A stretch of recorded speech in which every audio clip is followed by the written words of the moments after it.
Hey guys, this is Apple Gamer 24/7. I'm here to give you guys my full review of the PS3 Slim 250GB edition.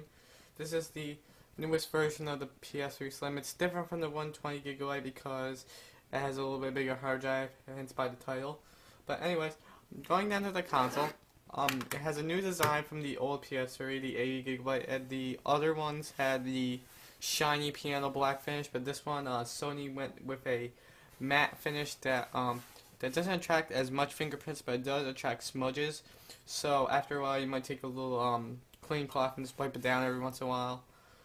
So it's got the PS3 branding up here, new logo design, pretty nice, and it has like piano black accent in here.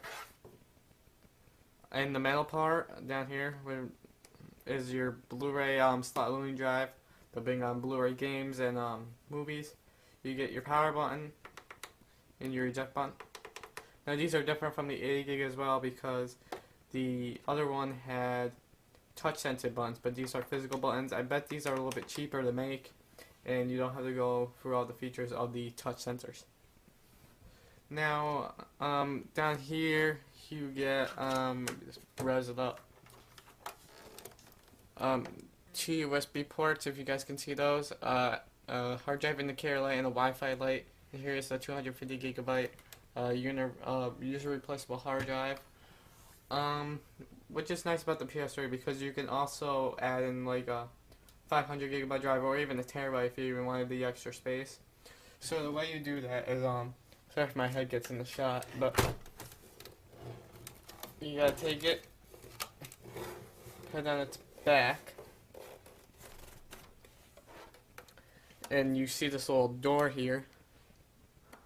Take that out, and then I don't know if you guys can see that well, but I'll bring it up. There is a blue screw. Now, what you do is you take that blue screw, and you should be able to swipe out the hard drive. So it's fairly easy. If you don't need too much geek help if you need it. On the side, you get shiny sides. Moving around to the back. Sorry, my head gets in the way.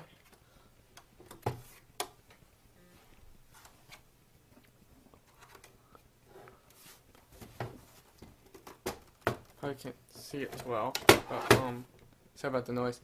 You have your Ethernet here, your HDMI, your optical audio out, and your multi-AV and your power. So really, it's a fairly simple I/O, just to get you what you need to do. Now, the pros about the system is that it's very underrated. People, really, underrate this console a lot. They say it's bad, but frankly, I think it's very good. I think it beats the 360 in a lot of places.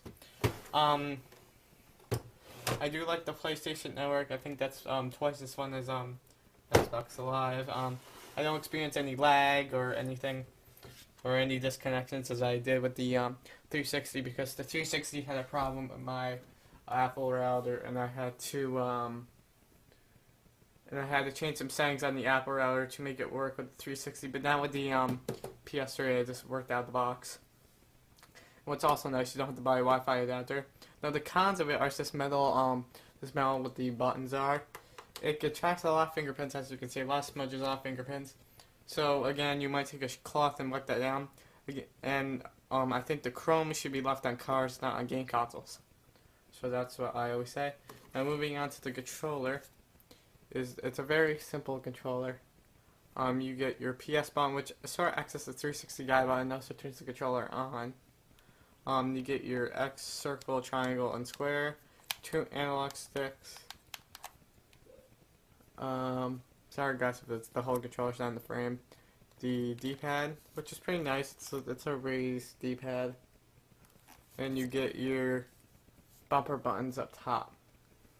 And you also get your USB port for charging, if you guys can see it. And on the back, it just has all the patent information and stuff. Now what's nice about this controller, it's motion sensitive, so if you go like this, some of the games built with it. Not really game support yet, but yeah, but that's gonna come soon. There's also a new motion controller in the making. Some games I recommend you get with the PS3 is Uncharted 2, Metal Gear Solid, and depending on what you like, you could get Call of Duty, but I don't really know what you guys are into. Just look at some titles. Also the way you charge the controller, and I left the cord over here,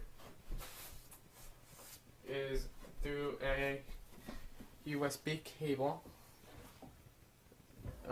This has the normal end.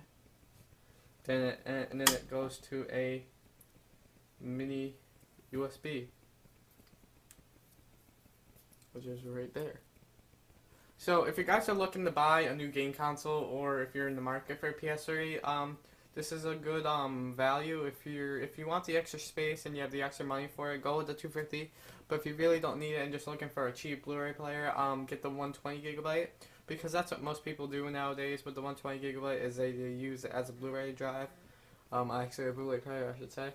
So anyway, if you want some gaming done, if you want some good graphics, and a little bit, if you want to step away from the 360, the PS3 is the way to go. So anyway, guys, hope you enjoyed, and I will see you guys later.